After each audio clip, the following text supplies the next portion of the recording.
अस्सलाम वालेकुम। इस बार आप दावत में बिल्कुल भी नहीं घबराइएगा कि इतना सारा काम करना पड़ेगा, चॉपिंग करनी पड़ेगी, कटिंग करनी पड़ेगी, उसके बाद इतना मज़ेदार खाना बनता है। नहीं, मैं आपका काम आसान करने वाली हूँ। आज इतनी आसान आपके साथ रेसिपी शेयर कर रही हूँ जिसके लिए कोई कटिंग, कोई चॉपिंग की ज़रूरत नहीं है। फिर भी इतनी लजीज डिश बनेगी कि आप खुश हो जाएंगे। और एक मेन बात मैं आपको बताऊं कि इसमें बहुत सारे मसाले जाएंगे भी नहीं, बेसिक्स से इसमें मसाले हैं जो हर घर में मौजूद होते हैं, तो टेंशन की भी कोई ज़रूरत नहीं है। तो जल्दी से चलते हैं हमारी प्यारी सी रेसिपी की तरफ, लेकिन उससे पहले एक प्यारी सी हदीस देख लेते हैं। यहाँ पर मैंने सिंपल बीफ ले लिया है, आप चाहें तो मटन भी ले सकते हैं। अच्छा, ये मैंने बोनलेस नहीं लिया, इसमें हड्डियाँ भी हैं और चर्बी भी है। चर्बी का बहुत अच्छा टेस्ट आता है, साथ में हड्डियाँ भी आपने ज़रूर लेनी है।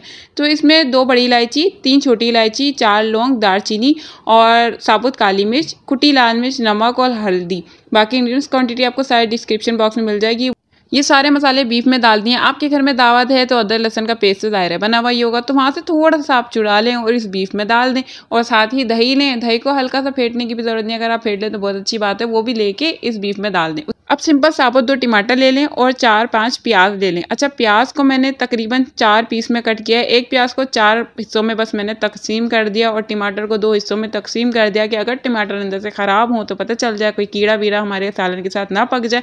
वरना आपकी मर्ज़ी, आप चाहें तो ना भी काटें, प्याज और टमाटर को ऐसे ही डाल दें। बस आपका काम हो गया। इसमें पानी डालें, इतना पानी डालें ताकि हमारा गोश्त इस पानी में अच्छे से गल जाए। अब इन सबको बस सिंपल चम्मच से हिलाए जुलाएं ताकि एक दूसरे को समझ पाए, मतलब मिक्स करें। उसके बाद आपने क्या करना है, इसको बिल्कुल हाई फ्लेम करें और इसको उबाल आने दें। जैसे ही इसमें उबाल आए, आपने क्या करना है, इसको कवर करना है। कवर करके लो फ्लेम पे आपने इसको 1 से 1.5 घंटा गलने के लिए छोड़ देना है। जब तक आपको गोश्त ना गले, प्लीज़ ऐसी गुस्ताखी नहीं कीजिएगा कि आप इसका मसाला भून लें, वरना खाने में क्या है, कुछ भी कर लें, अगर गोश्त नहीं गला हुआ होगा आपके सालन में टेस्ट नहीं आएगा।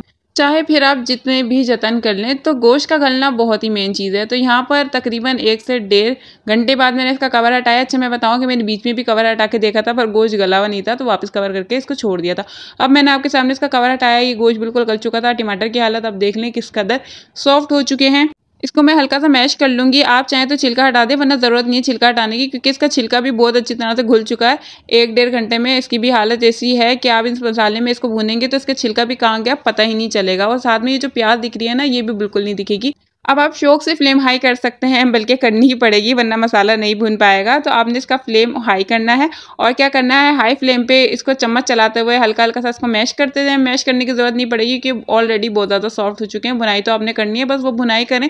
तकरीबन 5 से 10 मिनट लगेंगे इस प्रोसीजर में और बस आपकी मज़ेदार बीफ कड़ी या स्टू जो भी कह लें वो बनके बिल्कुल रेडी है, तैयार है। बस थोड़े से बेसिक से मसाले इसमें और जाएंगे जिसकी वजह से इसका जायका और मज़ीद बढ़ जाएगा। फिक्र नहीं कीजिएगा, वो भी मसाला आपके घर में ही मौजूद है, बाहर से कुछ भी नहीं मंगवा रही। बस आप इसकी भुनाई कर लें, ऑयल बिल्कुल सेपरेट हो जाए तो फिर मैं आपको बता ही दूँ कि कौन से मसाले इसमें जाएंगे। भुना कुटा धनिया और जीरा ये आपके घर में मौजूद होगा, ये नहीं है तो भुना कुटा धनिया आप प्लीज़ घर में बना के रख लें, क्योंकि ये बहुत ही टेस्टी मसाला है, मुझे बहुत पसंद है और हर खाने में बहुत मज़ेदार टेस्ट देता है। तो वो मैंने 1.5 टीस्पून इसमें डाला है और पिसी हुई काली मिर्च डाली है और साथ ही पिसा हुआ गरम मसाला। बस ये तीनों स्पाइसेस एंड में इसके जाएंगे। उसके बाद चॉप की हुई हरी मिर्च जाएगी और जूलियन कट की हुई अदरक जाएगी।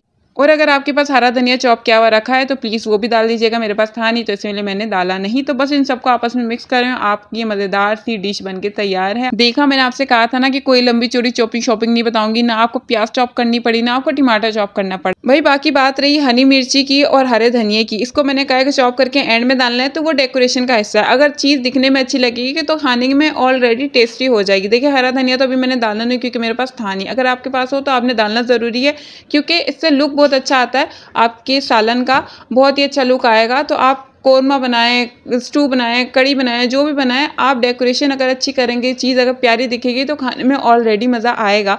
तो अगर रेसिपी अच्छी लगी है तो लाइक शेयर सब्सक्राइब ज़रूर कर दीजिएगा। मिलते हैं किसी और इंटरेस्टिंग रेसिपी में, जब तक के लिए अल्लाह हाफिज़।